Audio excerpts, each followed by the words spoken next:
बिस्मिल्लाहिर्रहमानिर्रहीम। अस्सलाम वालेकुम। इस लेक्चर में हम डिस्कस करेंगे कोनिग्सबर्ग ब्रिज प्रॉब्लम के बारे में। Then we will define Eulerian graph and Eulerian trail.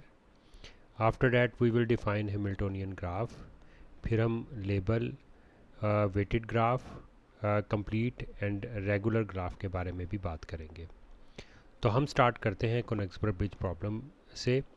जैसा कि ऑलरेडी हम लास्ट लेक्चर में भी इसके ऊपर डिस्कस कर चुके हैं कि ये प्रॉब्लम जो है, इसकी स्टेटमेंट है कि हमारे पास एक दो आइलैंड है और इसमें ये इस तरफ जो है वो लैंड है और ये आपस में कनेक्टेड है 7 ब्रिजेस के ऊपर। तो प्रॉब्लम ये है कि beginning from anywhere and ending anywhere can a person walk through a town crossing all 7 bridges but not crossing any bridge twice. कि हम यहाँ से अगर स्टार्ट करते हैं तो हम जहाँ मर्ज़ी एंड करें, लेकिन हमने एक ब्रिज से एक ही दफ़ा क्रॉस करना है। जैसे देखें, यहाँ से हम इस तरफ गए, फिर इस तरफ गए, फिर इस तरफ चले गए, यूँ हम जाते रहे, फिर इस ब्रिज से गुज़रे, फिर इस तरफ चले गए। अब अगर हम ये ब्रिज रह जाता है, अगर इस तरफ जाना चाहे तो आप देखें इससे हमें दूसरी दफ़ा क्रॉस करना पड़ता है। तो क्या इसका सोल्यूशन एग्ज़िस्ट करता है कि हम एक ब्रिज पर सिर्फ एक ही दफ़ा क्रॉस करें? तो इसका हमने लॉजिकल आंसर देना था जो 100% करेक्ट हो। तो इसका आंसर जो था स्विस मैथमेटिशियन आयलर ने दिया था। तो उसके लिए कुछ डेफिनेशंस हमें देखनी पड़ती हैं अगर हम उसके रिलेटेड थ्योरम को समझना चाहते हैं। तो इसमें पहली जो डेफिनेशन है वो है ट्रिवर्सेबल एंड ट्रिवर्सेबल ट्रेल। अगर हमारे पास कोई ग्राफ है तो it is said to be traversable if it can be drawn without any break in the curve and without repeating any edge. In other words, if there is a path which include all vertices and use each edge exactly one. कि जैसे आप यहाँ से देखें, अगर हम इस जगह से स्टार्ट करते हैं, पाथ कंसीडर करते हैं, सी की तरफ गए, फिर डी की तरफ गए, फिर बी की तरफ चले जाते हैं, फिर दोबारा से ए की तरफ आ जाते हैं, फिर ई की तरफ चले गए और फिर बी पे हमने एंड कर दिया। तो हमने बेशक किसी वर्टिक्स को तो 2 दफ़ा यूज़ किया होगा, लेकिन हर एज को हमने एक दफ़ा यूज़ किया है। और आप ये भी जानते हैं, देखें कि अगर कोई हमारे पास पाथ है तो वो सिंपल पाथ कहलाता है if all the vertices are distinct, और वो पाथ जो है ट्रेल कहलाता है if all the edges are distinct. जैसे इस केस में इस पाथ में तमाम के तमाम एजेस डिफरेंट है, तो ये ट्रेल कहलाता है। तो क्योंकि हम यहाँ पर बात कर रहे हैं कि ट्रिवर्सेबल जो पाथ है उसमें edge exactly one time use होगा, इस वजह से we use the word trail instead of path. तो जो ऐसा पाथ होता है that is known as a traversable trail. Next हमारे पास है यूलिरियन ग्राफ और Eulerian trail. A graph G is called Eulerian graph if there exists a closed traversable trail called Eulerian trail. अब जैसे यहाँ पर आप देखें कि हमारे पास जो एक तो ट्रिवर्सेबल ट्रेल होनी चाहिए लेकिन क्लोज भी होनी चाहिए। क्लोज का मतलब है कि जिस पॉइंट से हमने स्टार्ट किया उसी पॉइंट पे हमें एंड करना चाहिए। जैसे देखें, हम ए से स्टार्ट हुए, बी पर गए, फिर सी पर गए, फिर डी पर गए, फिर ई पर चले गए, फिर इस तरफ आ गए, फिर इधर हमने एंड कर दिया। तो ये हमने क्लोज ट्रिवर्सेबल ट्रेल यूज़ की है, तो जिस वजह से ये ग्राफ जो है ये आयलर ग्राफ कहलाता है या ओलिरियन ग्राफ कहलाता है।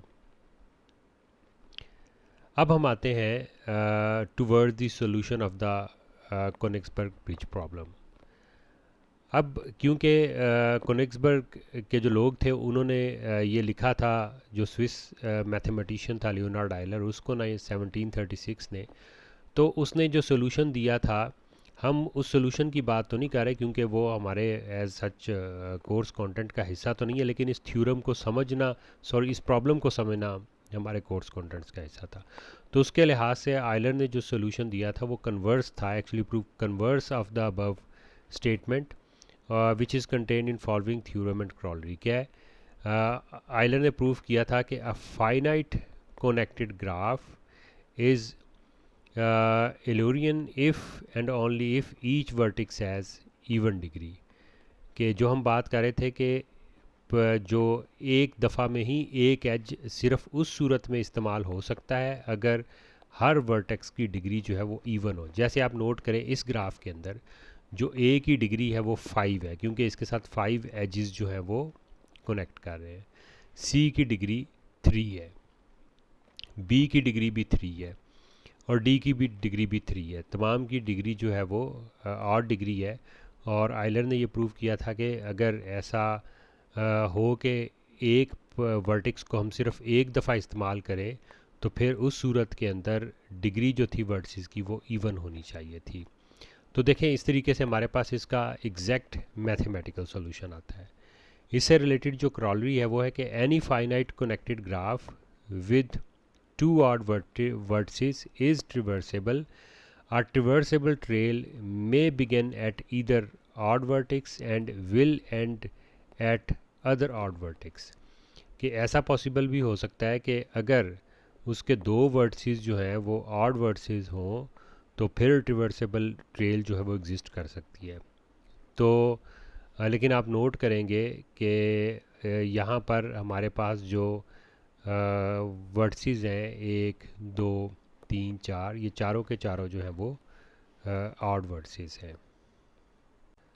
No next we have a definition of Hamiltonian graph.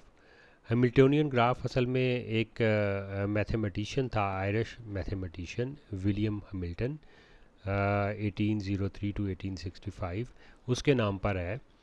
तो इसमें जो डेफिनेशन हमारे पास है पहले वो है कि a Hamiltonian circuit is a graph G is a closed path that visit every vertex in G exactly once. Such a closed path must be cycle। यहाँ पर पिछले जो ग्राफ थे उसमें हम बात कर रहे थे कि जो हमारे पास एजिज हैं वो एग्जैक्टली वन टाइम जो है वो विजिट हो, लेकिन यहाँ पर हम कह रहे हैं कि जो हमारे पास वर्सेस हैं वो एग्जैक्टली वन टाइम जो है वो विजिट होंगे तो वो हैमिल्टोनियन सर्किट कहलाता है। If G does admit a Hamiltonian circuit, then G is called Hamiltonian graph.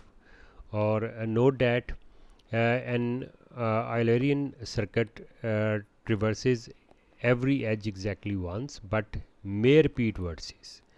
जो हम पीछे डेफिनेशन कर रहे थे ओलिरियन सर्किट की या ओलिरियन ग्राफ की, उसमें आपके पास हमारे पास जो वर्टिसेस हैं वो रिपीट हो सकते हैं लेकिन एजेस को एग्जैक्टली वन आना चाहिए था। लेकिन हैमिल्टोनियन ग्राफ के अंदर जो वर्टिसेस हैं वो एग्जैक्टली वन टाइम आने चाहिए लेकिन एजेस जो है वो रिपीट हो सकते हैं। जैसे ये फिगर है, अब ये वाला जो ग्राफ है ये हैमिल्टोनियन ग्राफ है लेकिन ये ओलिरियन ग्राफ नहीं है, और ये ओलिरियन ग्राफ है लेकिन हैमिल्टोनियन ग्राफ नहीं है।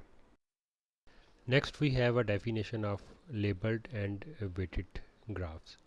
A graph G is called labeled graph if its edges and or vertices are assigned data of one kind or another.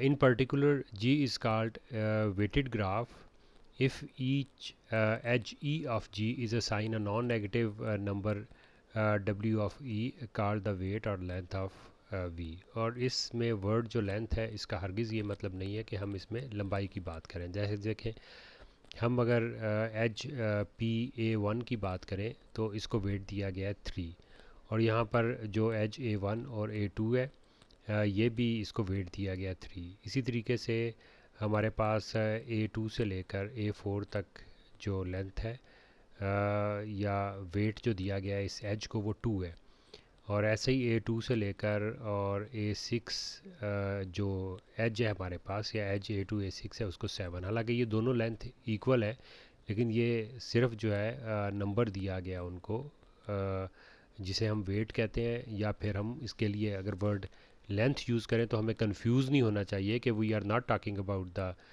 Distance और लेंथ ऑफ दिस लाइन।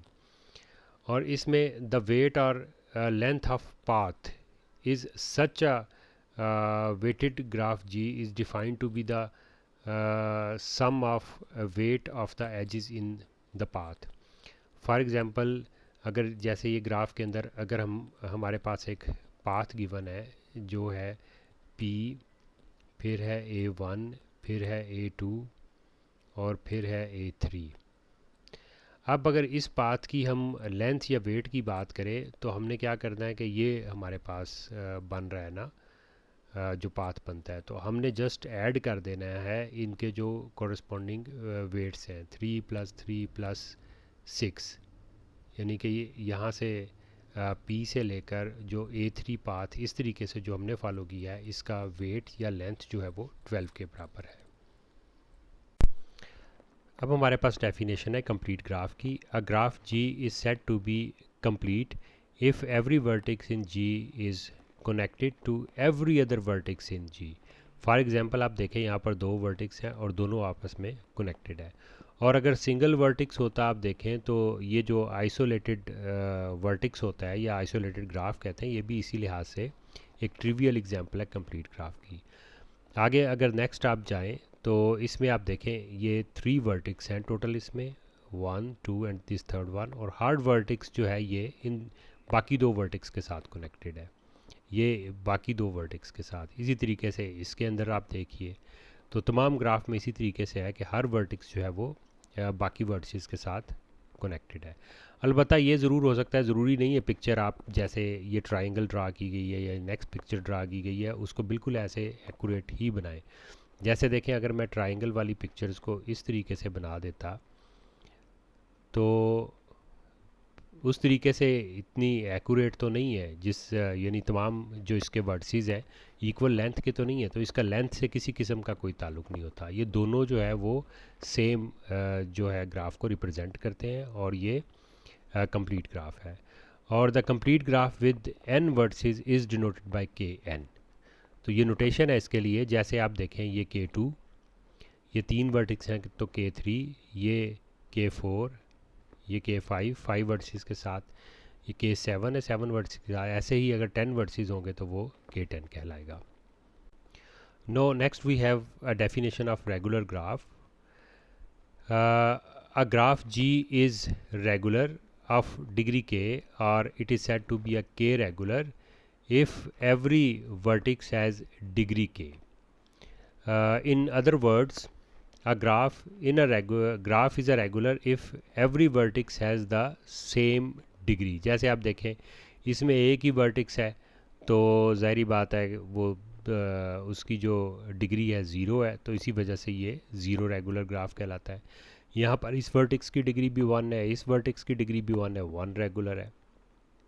यहाँ पर हर जो वर्टेक्स है उसकी डिग्री जो है वो 2 है, इस लिहाज से ये 2 रेगुलर है। और इस ग्राफ में भी देखें आप कि इसमें भी हर वर्टेक्स की डिग्री जो है वो 2 है। नेक्स्ट इसमें भी सेम इसी तरीके से है, नेक्स्ट ये ग्राफ भी इसी तरीके से है।